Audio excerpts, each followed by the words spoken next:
Hello, I am Chylli from channel Chylli, also known as Jai, and we are back with more depersonalization.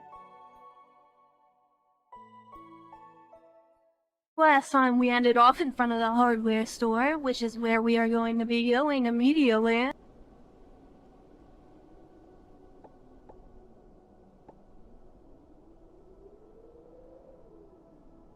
And then I think we're about ready to go on to our next day.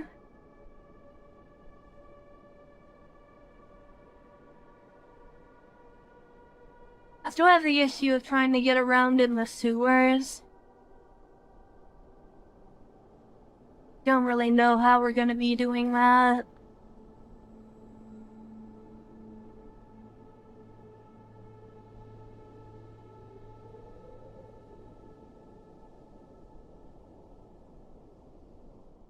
Wait for this long-ass loading screen.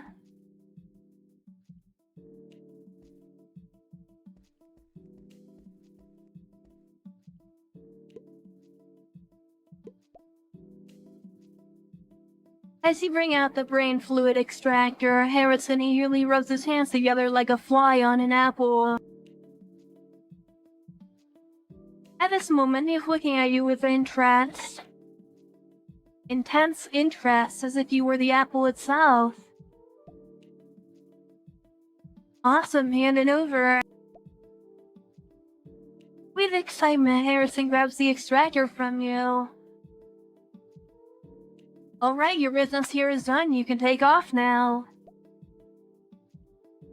Oh, right, yeah.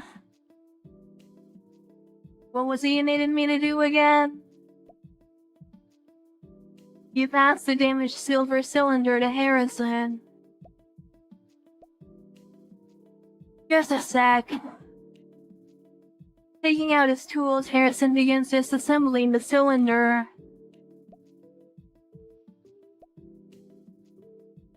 You old-timer, your skills are still... How does this piece even work? After a while, Harrison completes the repairs.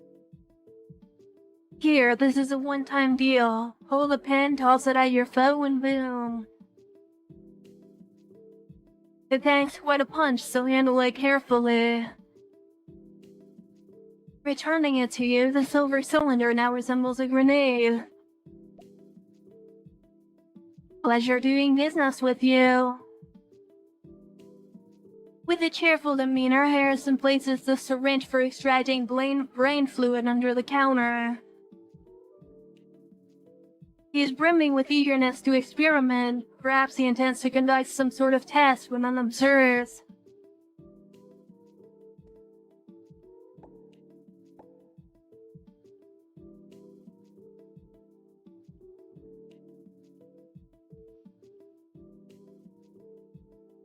Well, that's a fairly good weapon.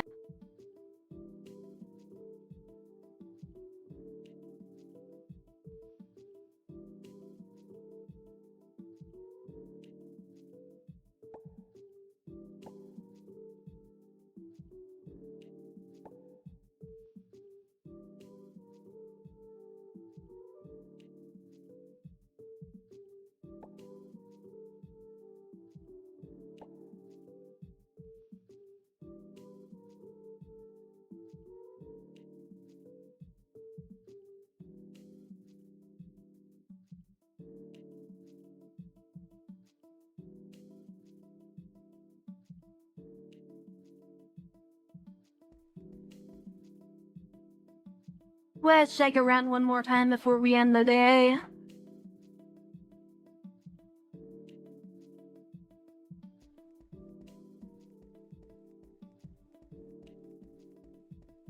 Going to try to look for an alternate entrance to the sewer around here.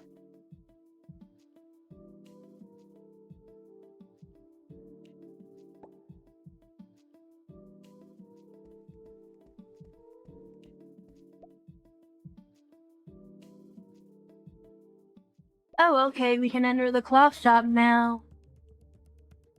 Hi, you. What took you so long? Get over here and clean these parts right now. If you mess up the bell tower schedule, you'll be the one facing Patrick's wrath. It seems he's mistaking me for someone else. What would I do? The old man in front of you seems to have mistaken you for someone else. Regarding his request, you decide to obey his command. Although you know it's a misunderstanding, you follow the old man's instructions and begin to work. You meticulously clean all the gears as White directs. Then you hand them over to him as he places them into a large mechanism. To your astonishment, its technique and intricate design within the mechanism differ significantly from any clockwork you've seen before. Skillfully, he integrates an obviously excessive number of gears into the mechanism using an impossible method. Throughout the process, he mutters to himself, "Let's harness the tidal rotation of plutonium-1 to steady the chaos of plutonium-2. Then use the second astral axis of plutonium-3 to direct plutonium-4. Then illuminate plutonium-5 in the darkness." No, it's not working. This one's off too. Everything's a mess.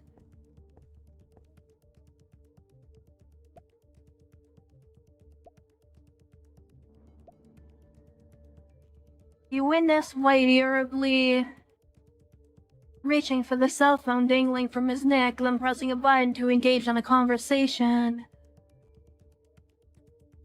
The person on the other end seems to be experiencing poor reception as loud disturbances intermittently come through the phone. They appear to be discussing a problem regarding the mechanism design filled with technical jargon beyond your comprehension. White's expression suggests that the exchange is taking a turn for the worse. Then White presses a button on his cell phone, pauses for a moment, and resumes the conversation. "I need a solution, right now." The person on the other end appears to soften their tone and appease White in some way. "Fine, I'll recalibrate it now. I'm off to tweak the bell tower's movement. You stay here, and if anyone shows up, just say we're closed for the day." White leaves before you can even respond. Looks like I'll have to wait here. You find yourself alone in the watch store, idling away time while waiting for White. Just as you wonder if you should leave. Oh, is the store finally open? You're White's apprentice, right? I need this watch fixed. With these words, the elderly woman hands you a watch.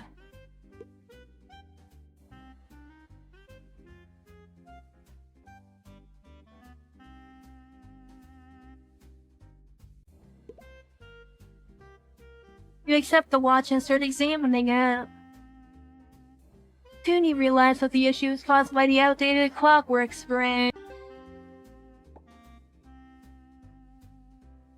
You successfully take out the worn spring and replace it with a new part found on the workbench. After a few minutes, you return the well-repaired watch to the elderly woman. "Thank you, here's your payment." By the way, are you related to White? I've never seen you around here before. No, I'm just minding the store for him. I went through a rough patch, you know. The woman starts to prattle on. She does not care if you're in the mood for casual chats. It appears she just needs an outlet to gossip. Can't blame him, it's all tied to that abduction a few years back. Abduction? Yeah, you're not from around here, so you probably don't know. There was a lunatic who abducted families here years ago. The story goes that by the time the cops got there, the abducted townspeople had been murdered. I heard it was a terrible scene. So White's family... Yeah, his wife and daughter were part of the tragedy. There have been whispers that a cult was involved in some kind of ritual that needed human sacrifice. Ever since then, White has kept to himself in this shop and stayed away from others. A few years back, Harrison from the hardware store began dropping by his shop.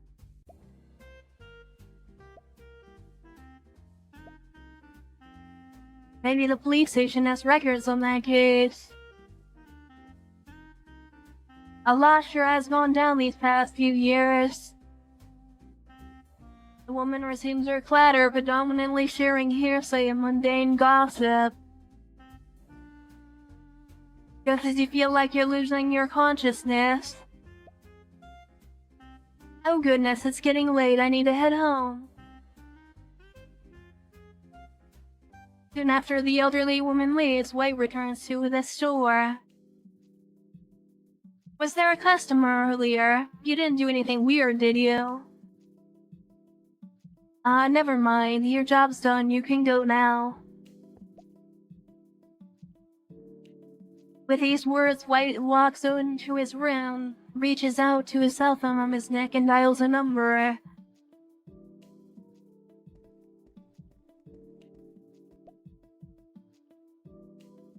A photograph lies in the corner of the workbench. From the way the three people are standing, it appears to be a family photo, with the woman and the girl smiling brightly. However, the man sitting on the right has his face smudged out with a marker.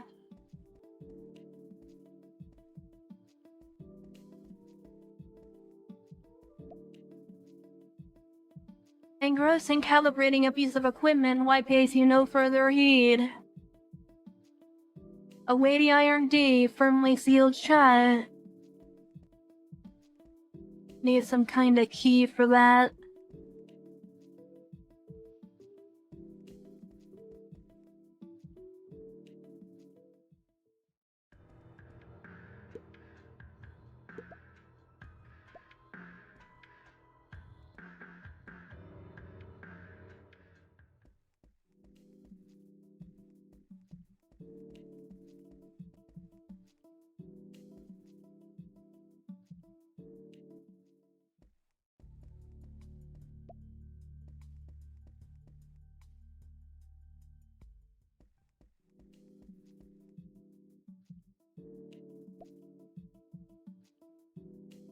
Beside you, the only other person in sight is an elegantly dressed woman waiting in the lounge area. Your eyes are drawn to the hairdresser's grace, precise movements, each one a display of masterful skill. How impressive! I've never seen any hairdresser like this, and with just one arm. Before long, she finishes her work with swift, practiced precision. Next in line is the woman from the lounge. Please, have a seat, Miss Caroline. What kind of style are you considering today? Well, you know my style, Sylvia. I trust your creativity. I'm looking for a fresh twist this time. I see. Your hair is gorgeous and it complements your complexion perfectly. Are you thinking of keeping it long or trying to get a shorter cut? I'd like to keep it long. I see, I already have some ideas brewing. Perhaps you can add some curls to the ends and incorporate some natural elements on the top. How does that sound? You're a genius, Sylvia. I can't wait to see it come together. Great, let's get started. I'm sure you'll love the result. The styling process takes time and each movement deliberate yet fluid. When it's finally done, Miss Caroline gazes at her reflection with a satisfied smile. Now it's your turn, dear customer. But I'm not here for a haircut. Not here for a haircut. I don't think we've met before. Are you a visitor from out of town? May I ask what brings you here? You notice a subtle wariness in her gaze as she studies you carefully. Just curious, that's all. Your haircutting skills are impressive, especially the way you handle those scissors with only one hand. I can't help but be fascinated by your work. Oh, so you're interested. Well, I could teach you a few things, but in return you'll help me out in the shop. Don't worry, I won't make you cut hair. I just need a hand organizing some things. Her eyes narrow playfully as she sizes you up. Organizing, huh? Yeah, I think I can manage that. Sure, I'll help. Alright, I'll be counting on you then. She leads you to the storage area and you're immediately met with the sight of countless wooden boxes stacked chaotically. It takes tremendous effort to sort and stack them, each one heavier than it looks. Furiously, Sylvia, what are you doing before this? Her gaze shifts, growing distant for a moment. Well, you know, it's like... Hey, don't you want to learn my skills? Good news, I'm free now. Come on, I'll show you. Looks like she has no intention of sharing her past.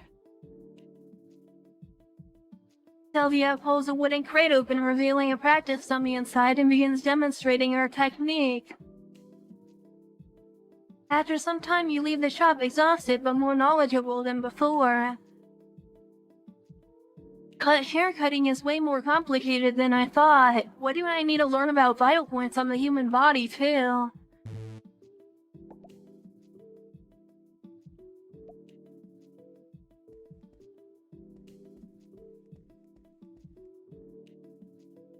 Seems like that's everything we can do here.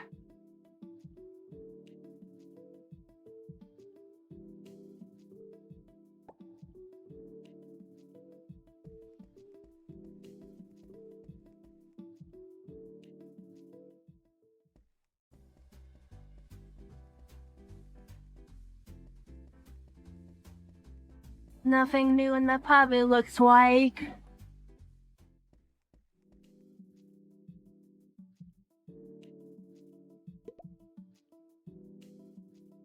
Approaching the hardware store, you notice Harrison cautiously peering out through the glass door. He seems to be checking for any incoming visitors.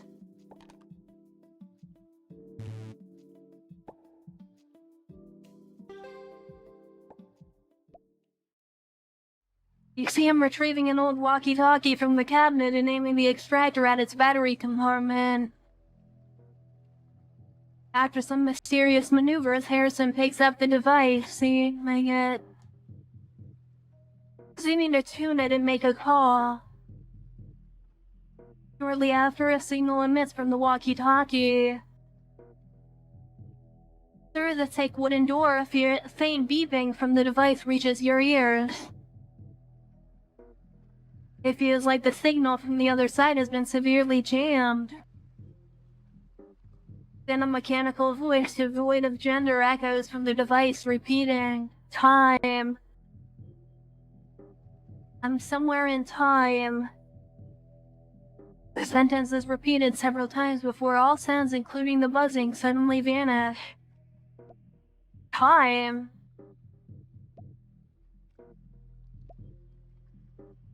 Could it be that place? I can't believe I didn't figure that out earlier. No wonder his skills are so peculiar. I always assumed he simply had a moment of enlightenment.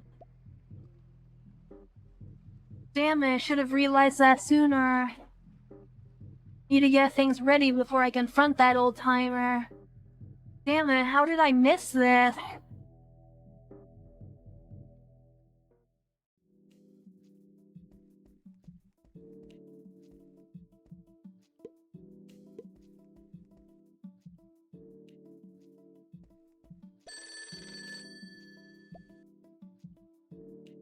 Who could be calling? You find yourself in silence, pondering about the mysterious caller. Answering the phone, you hear a deep voice on the line. Your kid is with me now. Transfer 100 grand to my bank account or you don't know what might happen. It dawns on you that you've become a target for the public phone extortion scheme you saw in the news.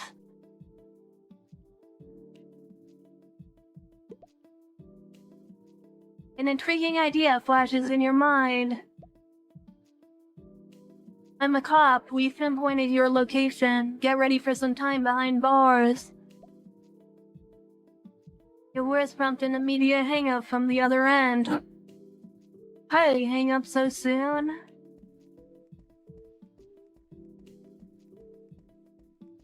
Doesn't seem like there's any sewer entrances around here.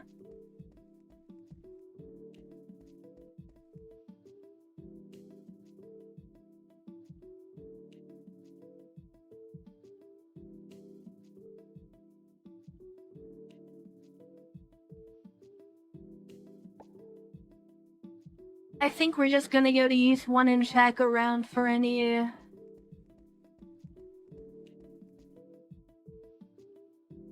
sewer entrances we might have missed.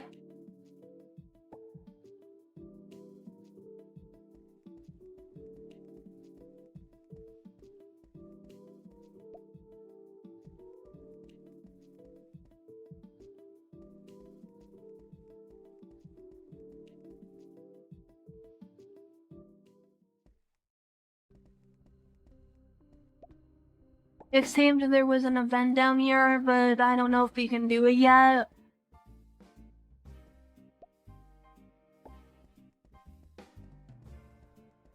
Doesn't look like it anyway.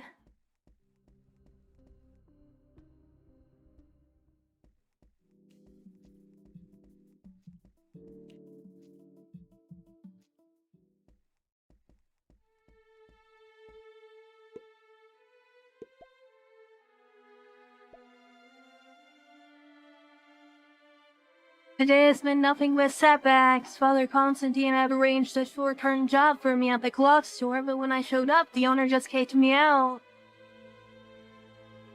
Why is luck never on my side?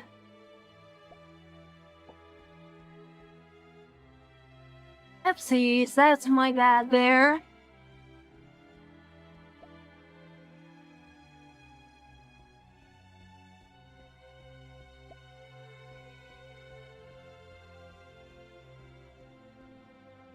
Just screwed the guy out of his full-time job.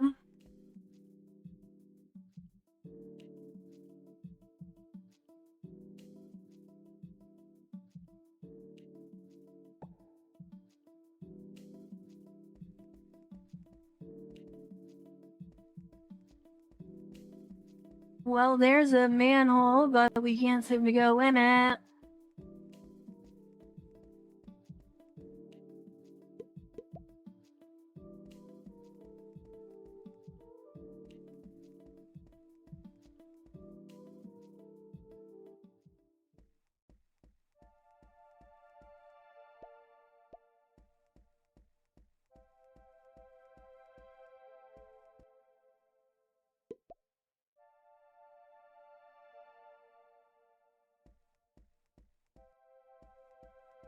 Can't seem to do that interaction yet.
Okay, nothing new in the police station.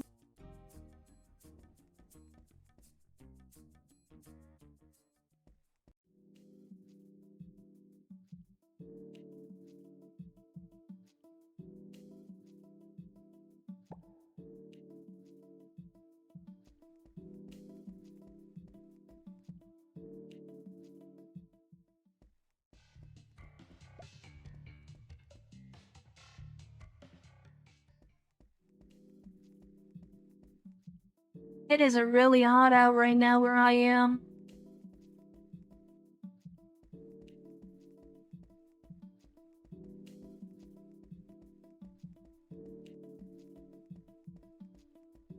And I can't have my fan on me because it will make my... I don't want to pick it up on my mic.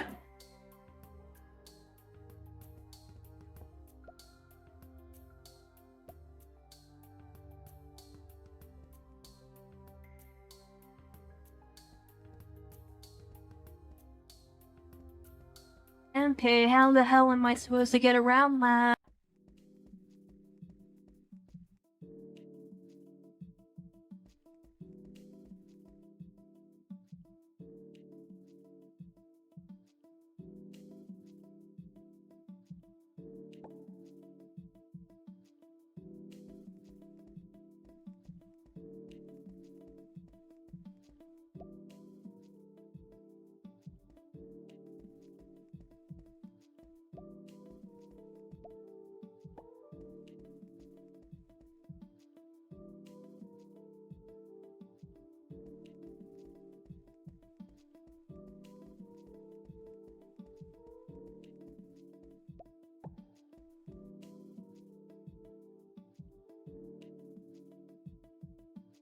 Well, at least we'll be moving on to our next day finally.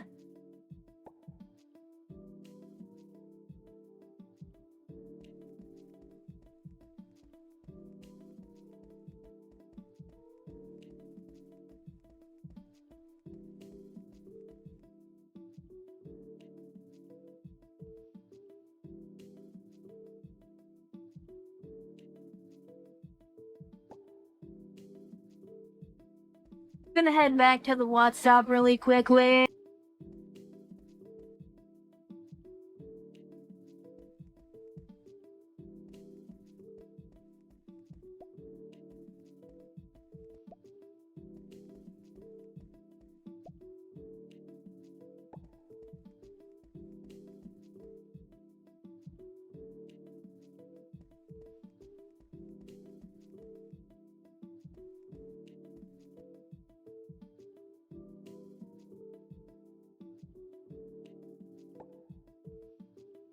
Alright, I'm gonna save my game here really quickly.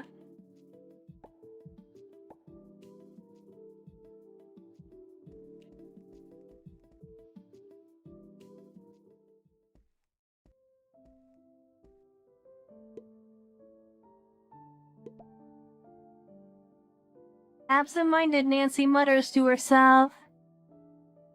Simon, what's his investigation all about?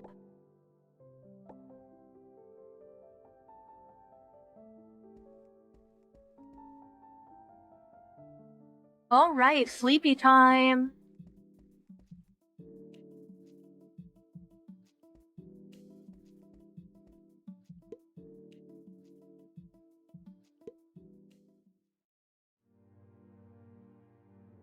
You collapse onto your bed, trying to stop your mind from replaying the events of the day. Your heart pounds, echoing from the constant rush and strain. You long for sleep to come quickly, hoping for a night free of dreams. Hypnos seem to answer your plea, and you find yourself floating quietly in a dark, endless space. It feels like you're being cleansed by the darkness as you gaze at the distant stars. They shift and dance in the void, forming unfamiliar symbols one after another. The symbols swirl around, drawing nearer. A soft breeze brushes past your ear, and the faint sound of a girl's chanting echoes from afar. Slowly the symbols begin to collide, merge and devour one another in chaotic patterns. The floating sensation turns sticky, wrapping around your body. The symbols are trying to force their way into your mind. Even the girl's chant seems to be inviting you to join her in the song. Suddenly, the sharp scent of burning fills the air and the symbols scatter in fear. Before your eyes, a bright red light grows, expanding rapidly. Flames burst forth from the light, engulfing you in an instant. In the dark, boundless space, you are consumed by fire, powerless to do anything but scream. All of a sudden, the sound of a church bells pulls you from your sleep. In a flash, the dream slips away, forgotten. A haze clings to your waking mind, leaving you tired, your bones heavy with exhaustion. You yearn for the warmth of a bed for just a little longer. The sunlight streaming through your window stirs your thoughts, and unresolved secrets begin to surface. Your friend in coma, the priest shrouded in mystery, the hacker living in the flower shop, and most important of all, the unsolved murder case. You reflect on yesterday's events and slowly get out of bed and dress. Stepping out of your room, you feel the pull once more, dragging you back into the vast, intricate labyrinth of Day.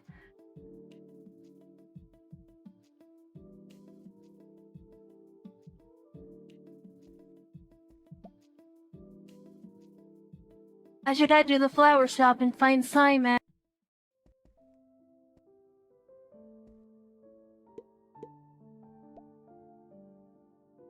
Morning, Nancy. Morning. Are you back to meet Simon? Exactly. Oh, Simon's upstairs working. I'm off to do some shopping. Could you let Simon know I'll be back later?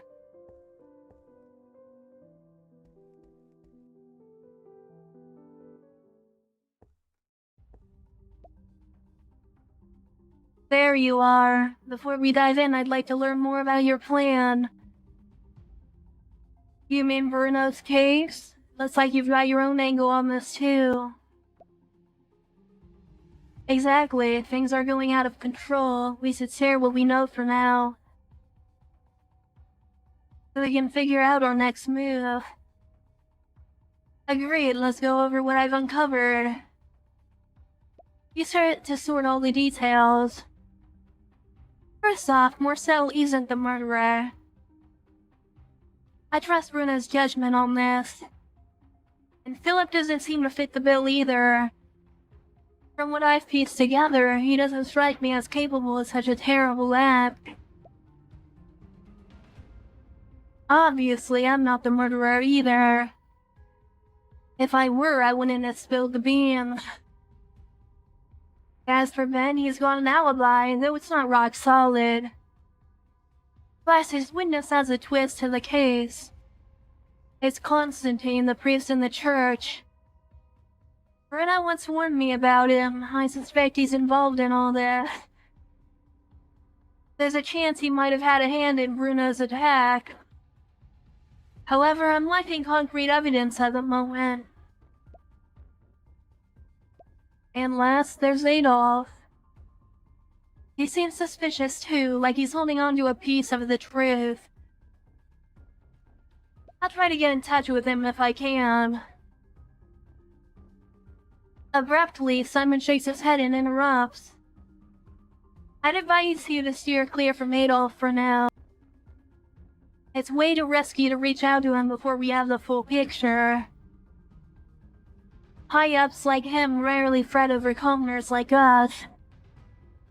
We need some leverage before we can bargain with him. Simon's demeanor shifts slightly when he mentions Adolf. Does he harbor resentment or perhaps fear toward Adolf? You seem really concerned when I mentioned contacting Adolf. Do you know him? No, you've got the wrong idea. I'm just trying to warn you about the hidden dangers lurking in Cursonday. In my opinion, Adolf is more dangerous than Ben. Nobody knows where he came from, who he really is, or how he amassed his wealth. It's like he just appeared out of nowhere and immediately gained the trust of the elite. Now we don't have any strong leverage on our side, so I wanted to remind you.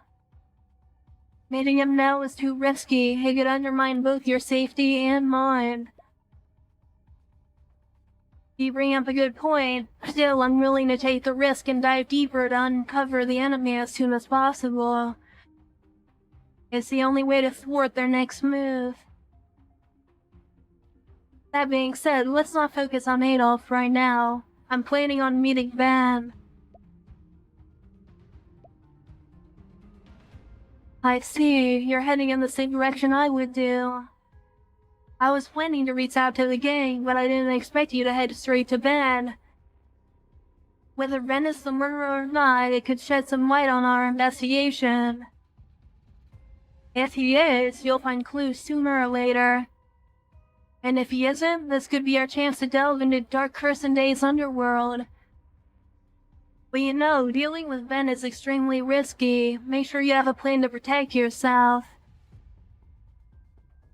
Otherwise, only God knows what could happen. I've made a deal with Ben. Even though Bruno is still in the hospital, I believe Ben is a man of his word. If I meet him today, I might uncover some valuable leads. Simon considers briefly before concurring with your idea. Here, take this. Simon hands you a cell phone. This phone is secure, shielded from tracking and eavesdropping. From now on, we'll stay connected through this line. Like I said yesterday, we need to have each other's backs. I'll help you look into information. As long as you uncover the truth behind the scenes, I'll be safe too. Oh, and one more thing. I have a hunch that Vincent, the director at Astro Hospital, is working with Constantine. They are definitely up to something. Be careful.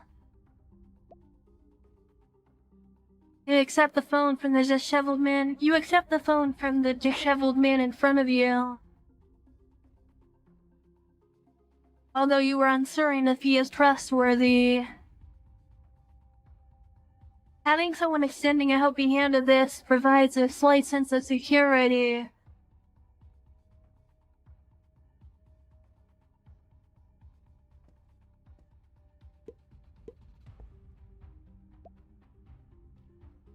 Think you can work your hacking magic on this phone, Simon? Oh, Lisa Farrow's phone. You hand Simon the cell phone obtained from Bruno, and after a moment, its memory card has been wiped clean. I only managed to salvage a bit. Take a look for yourself. You accept the phone and read the message on it. Several text messages were found within the cell phone with an unidentified contact. Lady Redstone has agreed to pay, but I'll raise my cut. Out of question. Alright, we'll see. This message might shine some light, thank you.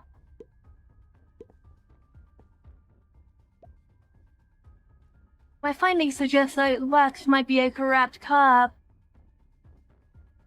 If it's true, we might be able to squeeze some information from him.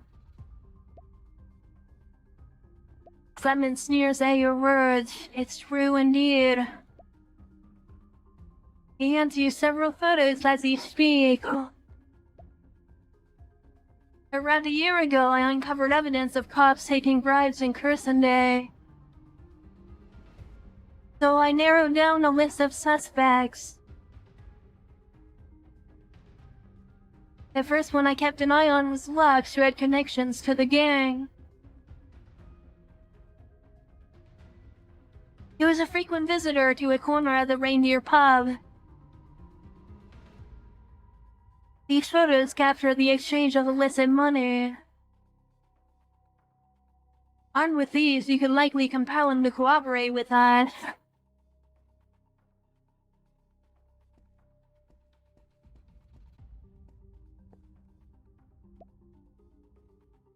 During my investigation yesterday, I gathered information on a scar-faced man in a black suit. He was seen snooping around a sealed sewer on the outskirts. Unfortunately, the gate is locked, and the control panel has been vandalized. Any ideas on how we could drain the water from there? It's a bit of a sticky situation for me. Given my current status, I can't just jump in and fix it. A scar-faced man in a black suit, you say? I'll find an alternative way to track him down.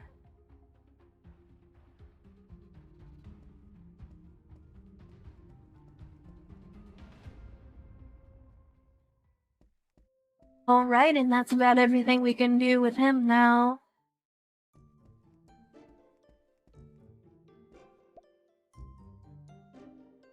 A flower shop always seems bustling. Yeah, but it's mostly guys. Speaking of which, how come such a stunning girl like her has never been in a relationship? Maybe she's just out of everyone's league? Heard there's a guy at the flower shop who's always there. Is he unwell or something? He's Nancy's boyfriend? No, it doesn't seem like it. Probably your brother or something. So why did they decide to move to this remote town? Oh, I heard from my neighbor. It seems like it's because nearby townsfolk engage in speculative discussions regarding Nancy and Simon. Seems like they're enjoying themselves in baseless conjecture. The coins have been taken from the mailbox, but the note remains untouched.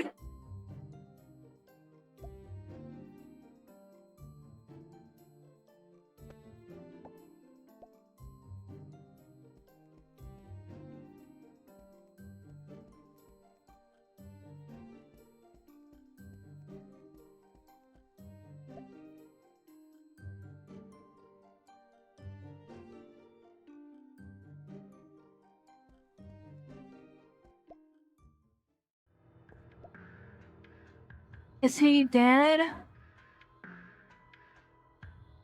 He carefully examined the body but find no visible wounds. Moreover, the dead man wears an unsettling smile on his face. What's this? You notice a strange symbol etched onto his arm.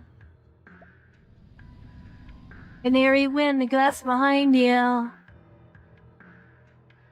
In that instant, the words uttered in the vagrant resound in your ears. How did he see the yellow sign? The voice fades away as the breeze subsides. Upon discovering the body, nearby townsfolk immediately call the police. And the vagrant's body is taken away. However, you sense something stirring within you, something new.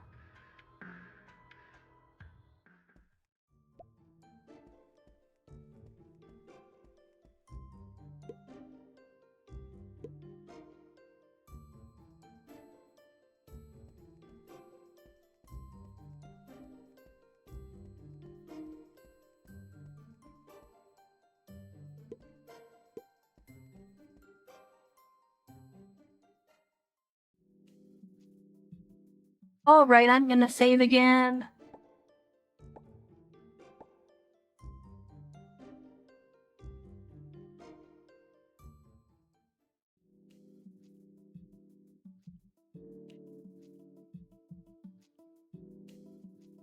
We only have 5 time slots, but we have 6 options here that take time to do.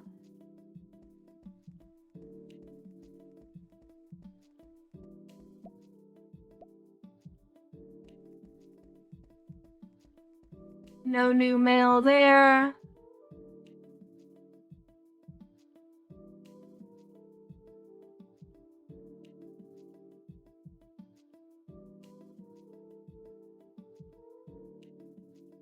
And yeah, today's the 27th.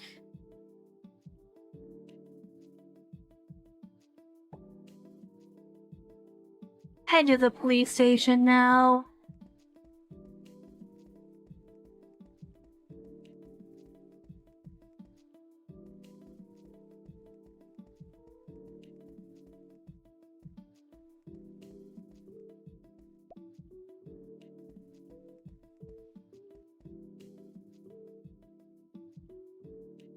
Upon entering the credit union, you are greeted by the customer manager in the lobby. Greetings, customer. Are you interested in our financial project? We got a unique investment portfolio called the Potential Asset Package. Would you like to learn more about it? Oh, what's all this about? This isn't just any financial product. It's backed by top-notch assets who aren't publicly known yet. The market hasn't fully recognized their true value. This potential asset package could yield seriously high returns. So what exactly is this potential asset package? And don't sugarcoat it, I want the details. After a moment of contemplation, she lowers her voice. Basically, we've made substantial investments across various industries, mostly through long-term loans. Therefore, we can't generate quick, flat cash flow from them. With our new director in charge, we need to recover those funds fast. As you know, we can't breach our contracts. However, we can transfer this debt to you, making you the new creditor. Opportunities like this don't come around often. The return rate is sky high, and getting in on this could be a smart move. You'll regret missing out on it. But isn't this potential asset package essentially a subprime mortgage? Simply put, subprime mortgages are loans given to individuals with less stable credit or income histories. They come with higher returns due to increased risk. I'm not a local, and I'm not keen on waiting around for returns on this product. I'll pass. Upon hearing your response, the employee's anxiety becomes noticeable. After a brief moment, she knocks on the table and speaks firmly. Fine, alright, I'll be honest with you. I'm falling short on my targets this month. If I don't close this deal, I might get fired, so here's the deal. I'll prepare an insider contract for you. You buy at a fixed price and become the holder of this debt. You'll be the one collecting from the debtor. If you can recover the funds, you'll double your investment. Alright, bring me the contract. Sure thing. She guides you to the counter, hands you the contract, and bids you a polite farewell as you exit the credit union.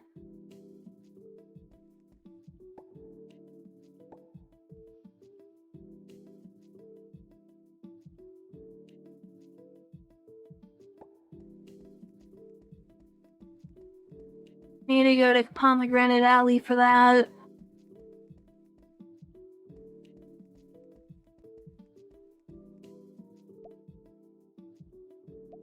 So, are you tourists here? Yes, sir. My partner and I are adventurers. We travel the world exploring mysterious spots to film and sell videos. Why did you call the police? Well, here's the deal. An old man mentioned hearing cries near the abandoned winery on the outskirts, so we decided to check it out and film it. You went into the winery? Yes, sir. Without getting permission from the owner. The police officer makes a note of that point. The reporter is being suspected of trespassing. God, shut your mouth, let me explain. That's not the point, officer. The thing is, we stumbled upon a horde of spiders in the winery. And there was a man covered in blood shouting at us to leave. Something serious must have gone down there. A man in the winery, was he bald? Yes, sir. Oh, that should be William. He was covered in blood, right? Yes, sir. The police officer writes something down once more. The reporter is being suspected of causing harm to someone. Alright, you two, follow me to the police station and we'll have a chat inside. Ah, blasted, I hear bail's no joke around here. The two tourists have been brought into the police station.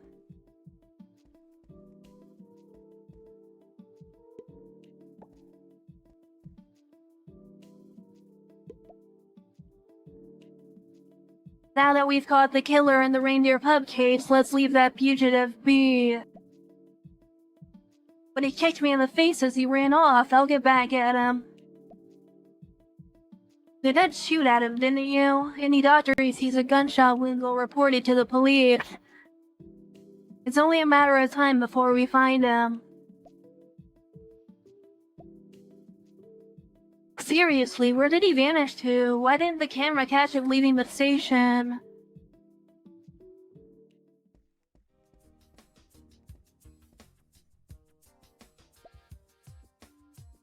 Looks like my guess was on point. Lux is on track to be the next sheriff. Whatever, it's not our call anyway. It's always the mayor's favorites like Lux who move up in the ranks. I bet if the mayor ever decides to break away, Sheriff Lux will be the first to have his back. But if the mayor ever falls from grace, who knows what will happen to Lux? But at least Lux is more easygoing than Bruno, right? I'm tired of Bruno always being so serious. Oh right, you still owe me for our bet for who will become sheriff.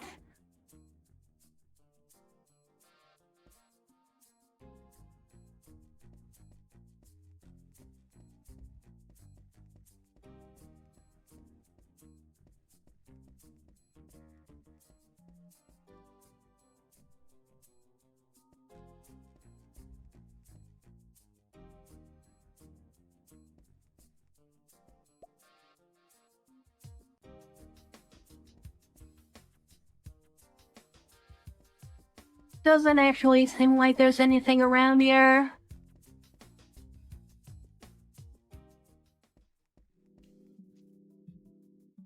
Let's see, have we gone to every free location yet? No, not really, not even close.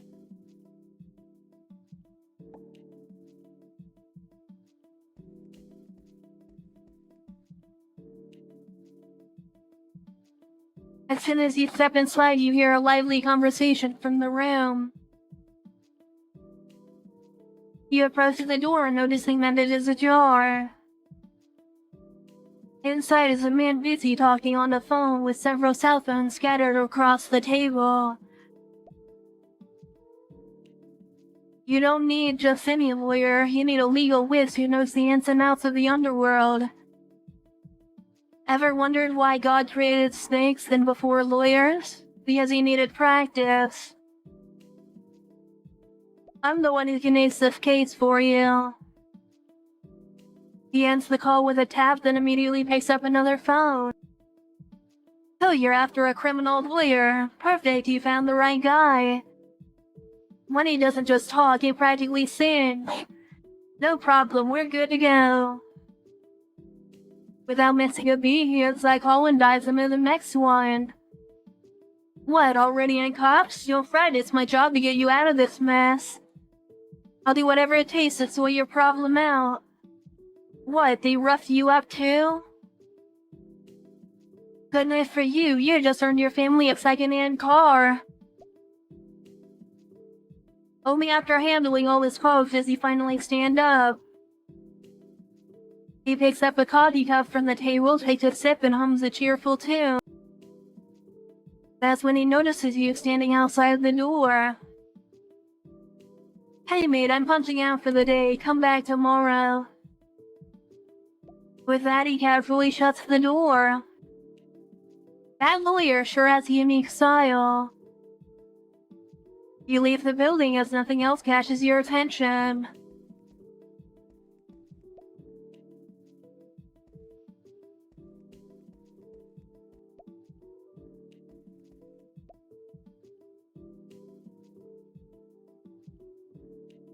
So according to the contract, this must be the address. You enter the hall and knock on the opulent door. Who's there? Are you Johnny? Yeah, that's me. Good, let's cut to the chase. I'm here to collect the debt. The bank passed the debt to me, so now I'm the new creditor. As you see, time is ticking. Let's work together and sort out that outstanding payment. I see, but I got some bad news for you. This contract was a joint venture between me and William when we tried to expand the winery. But things went south and we went bankrupt. That slight dog William swindled me out of a fortune. If you want your cash back, he's the guy to hunt down. Thanks to him, a bunch of people are out of work now. If you track him down, those workers will shower you with a big thank you. Don't try to muddle through. I've gone through the contract and you're the guarantor. Guarantor? If you're really as broke as you say, then how come you're living in such a fancy house? Even if my business fails, I still gotta keep a roof over my head. I'm barely scraping by with help from friends. Everything else I had got sold off. I'm tapped out. You look around and only see basic furniture for everyday use, devoid of anything valuable.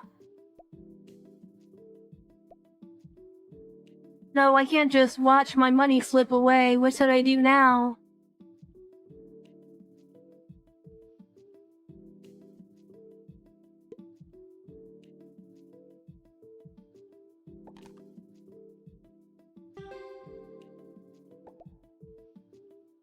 You threaten him that you will trade his organs to settle his debt.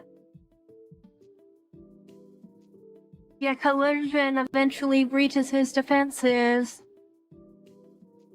Look, it's all a misunderstanding. You should have mentioned your connection with them, you know. Of course you'll get your money back.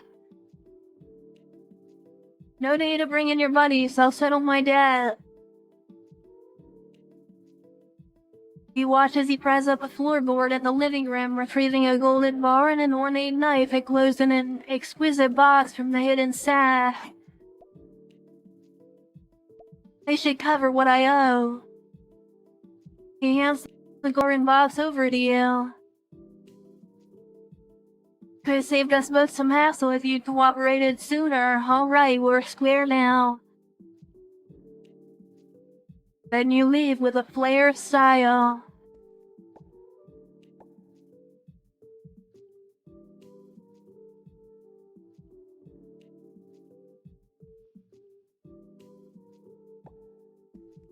Interesting.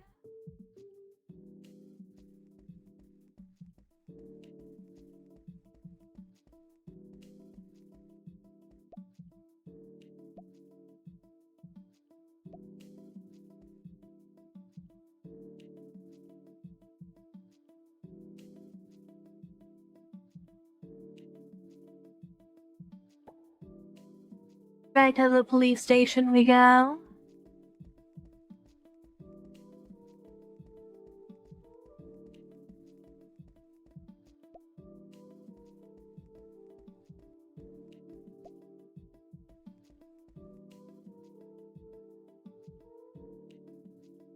Alright, seems like the only thing that's left is to go to Ben's mansion.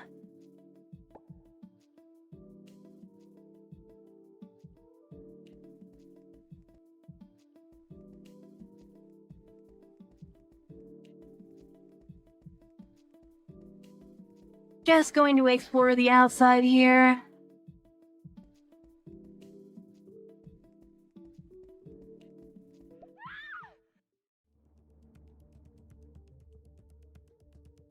A woman's scream pierces the air from nearby.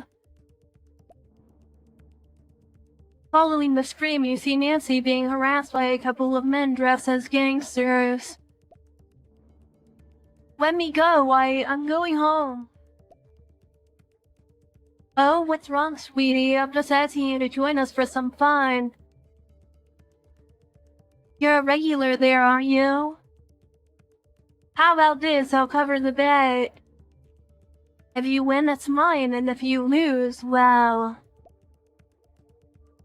The men around him respond with a lewd laughter. Oh, well, I don't like this situation at all.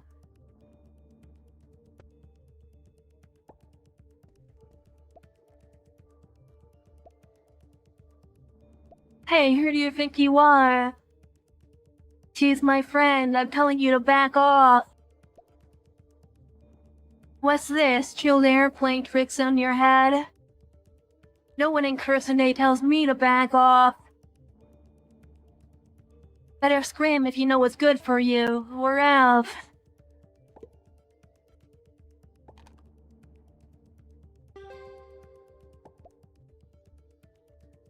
Consider yourself lucky today. By the way, Nancy,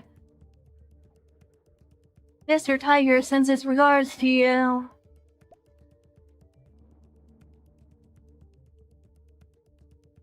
Owing to your intervention, these thugs eventually leave.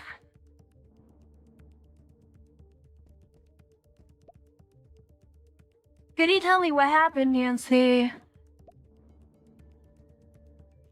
What happened? Do I really need to spell it out for you? Aren't you and Simon already in on it? Simon hired you to look into me, didn't he? And now you're playing dumb. You think I'd fall for that? Nancy, you've got it all twisted. Mom was right. You're all the same. At this moment, Nancy is looking at you with some evident hostility. I just wanted to help. If you really want to help, get lost now. I don't want to see you again. Looking at the paranoid Nancy in front of you, you let out a sigh as you take out the warrant. Listen up, Nancy. Truth is, Officer Bruno needs my help to investigate a murder case here. Unfortunately, Simon got wrapped up in all this. He was worried about you, so he jumped in to help with the investigation. He wants to uncover the truth quickly and make sure you're safe. Nancy looks at the warrant you hand her. Wait, so Simon didn't send you to snoop on me? It was all in my head? I'm really sorry about that. Never mind. But can you fill me in on something? Why were those thugs after you? Nancy remains silent as if weighing a tough decision. Eventually, she musters her courage and speaks.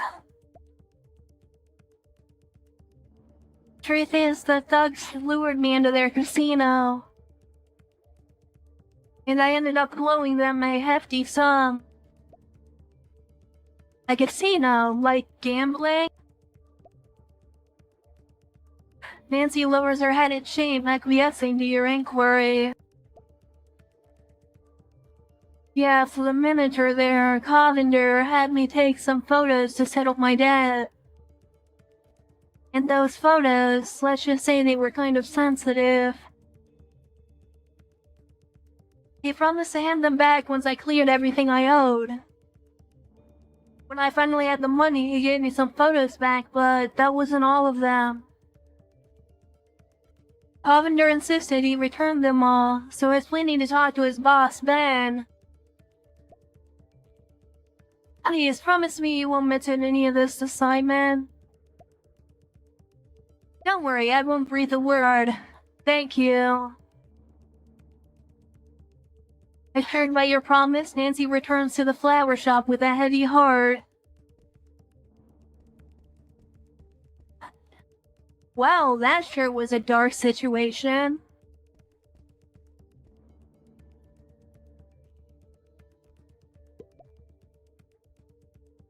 Oh, you think I look flashy in this outfit?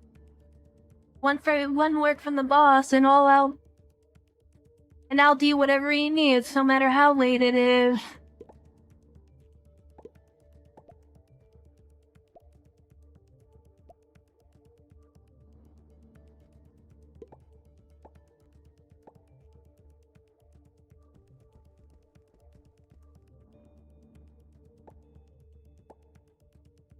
Alright, anyway, let's save here.